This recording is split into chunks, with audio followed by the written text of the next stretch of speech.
Hello and welcome to Wolfman Gaming. This is my Uncharted 1 Crushing Difficulty walkthrough, and this is chapter 20, also known as Race to the Rescue. We're getting close to the end of this game. After this there are only 2 chapters left, and they are actually rather short.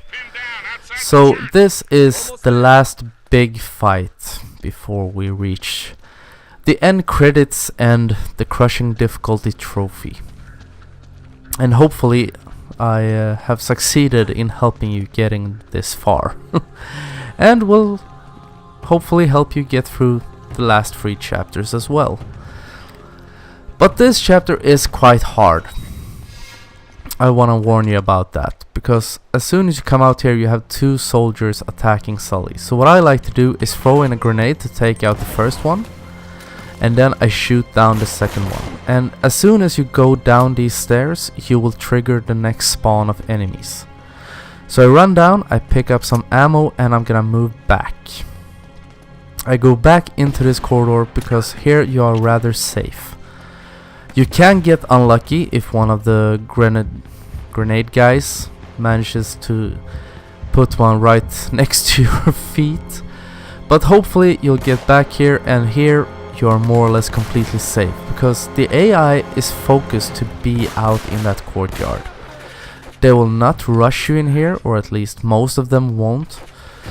You may end up with 1 or 2 guys trying to go in here after you. I got a bit lucky that it was the grenade guy, so now I know there is a grenade launcher lying out here at the start of the corridor.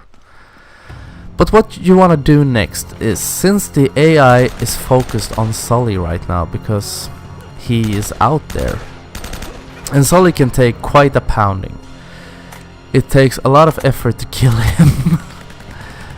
Probably due to all his years of abusing whiskey and cigars, so he's a tough old nugget, and also that mustache can stop a bullet. So what you want to do is try to hang back here for a little while. Peek out from time to time, try to get a position on where the enemies are and take them down without putting yourself in harm's way. Because as you can see, they are mostly focused on Sully.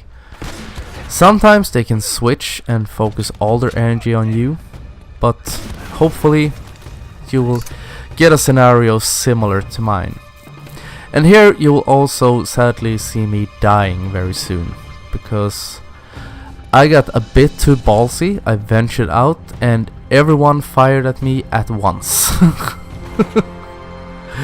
It's amazing. It felt like everyone fired at the same time and I insta-died. And the reason I kept my death in, which you will see very soon, is because the checkpoint is very badly placed, because it puts you at the other end of this courtyard. Now wait for a few seconds. Think it will be coming up very soon, because a grenade guy and I think also the sniper fire at me at the same time. You saw? 2 grenades, quick succession, down I went. And now I'm suddenly at the other end of this courtyard. And that is a really poor checkpoint design, because now I'm quite exposed and I have a lot of enemies with shotguns rushing me. And you can see I was a bit stressed out because my gun is going all over the place. Because when you're over here you don't have any great covers to hide behind. I've jammed myself into this corner because I know that I'm safe from the guy with the grenade launcher and also the sniper, the 2 biggest threats, and all the enemies rushing you right now, or at least most of them, have shotguns. So you're not in a vast amount of danger, because you do, as you know, they need to get rather close to kill you. But it's a bit nervous being as exposed as you are right now. But even though my aiming is terrible, I managed to hold my ground and take down the last shotgun guy. Anytime now, thank you. And now we just have the sniper and the grenade launcher guy left. And sadly, I don't have many bullets left. This is one of those very few moments in this game I actually felt really nervous, because all the shotgunners, the shotguns are great at close range, they're absolutely terrible at distance. So I wasn't quite sure how I was gonna get out of this, because I'm out of bullets for my pistol, and luckily for me there was an M4 lying here. And also another thing you should know, because after this courtyard fight is over, we're gonna head into the church once again and into a really big gauntlet. There are grenade launcher guys, there are snipers, there are guys with shotguns, assault rifles, and everyone wants a piece of your ass. And if you die during that fight, it happened to me, I'm not quite sure if my game glitched a little bit or something like that, but all the ammo lying out here, because there are tons of ammo right now, there are shotguns, assault rifles, all that stuff, all that despawns. So if you die during the next fight, you may end up in a position where you have hardly any ammo and there is no ammo out here to pick up. So be very careful when you go into the next fight. Try to stock up on whichever weapon you prefer.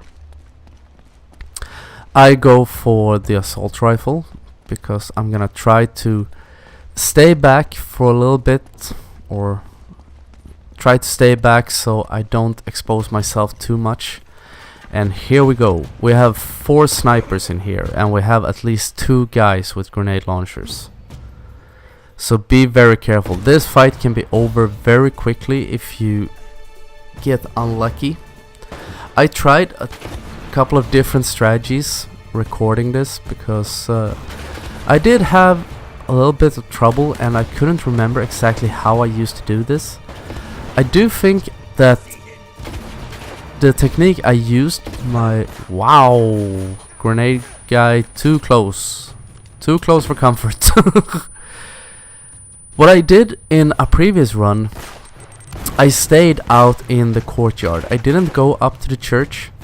Instead, I waited out there, because if you take too long to get in here, the enemies will try to go out of the church and find you, and you can use that to lure them into a trap. Sit behind cover over by the fountain thing or something like that, but I didn't want to do that in this walkthrough, because even though it is a good technique, it takes forever. And now you're gonna see some expert sniping here. I have 5 bullets and I have 5 snipers in here. There are 4 in here right now. 2 of them have gone down, and a 5th one will appear up there by the window. So there were 2 guys on the right, there are 2 guys on the left. So I'm just gonna peek around here, line up my sight. Down goes number 3 and number 4, and now the 5th sniper has shown up. So we're just gonna line up our shot once again. He takes forever.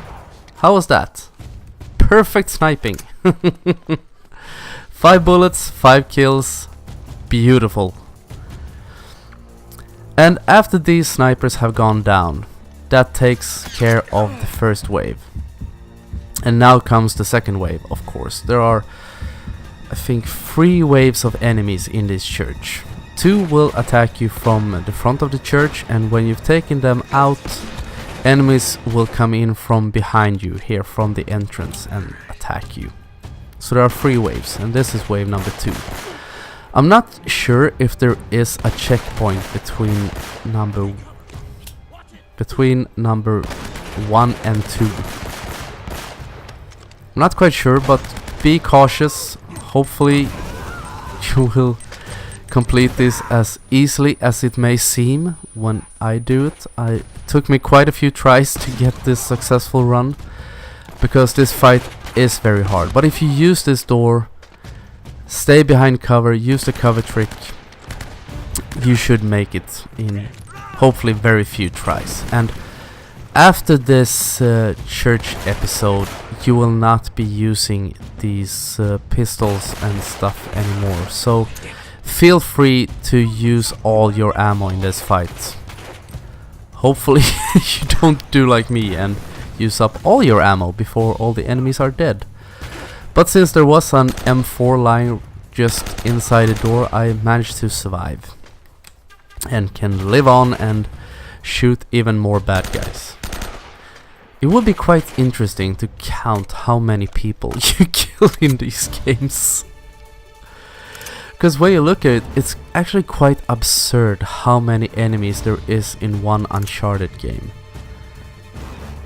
I think there must be over... could be over 1,000 enemies. I know you can look in the stats how many enemies you have killed. But I don't know if it counts even if you die. It would be great to just have a deathless run and check the stats at the end of that playthrough, where you don't have to reset any checkpoints or anything, just see how many enemies are there in one of these games. Because maybe not 1,000, but not far from it. And this is the last wave of enemies. This is the last time you will use your ordinary weapons. In the next fight, or in the next chapter, you will get a shotgun at the beginning of the chapter.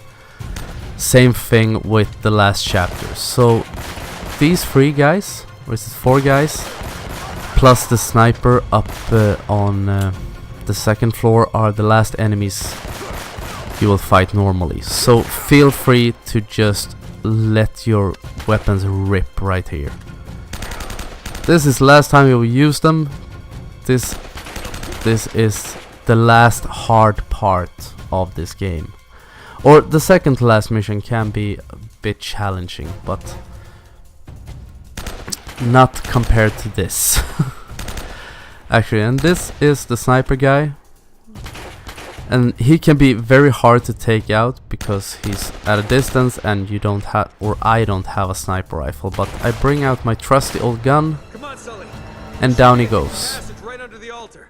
Very simple. It seemed very simple.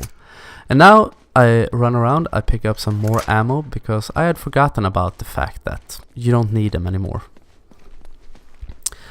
So feel free to skip this if you want to. If you want to, you can feel free to pick them up as well. And also, it's quite interesting. Who lit all these candles? That is something that I just started thinking about, because there are a lot of candles lit in here. Did the mercenaries do it? Are they always lit? Is there a little priest sneaking around lighting candles? That's a weird detail in this game. Huh. Very odd. But this is the last long chapter. The second chapter is very short and the last one is also quite short. It consists more of a boss fight. But I want to thank you very much for watching, and I will see you again in my next video. So until next time, this is the Wolfman signing off.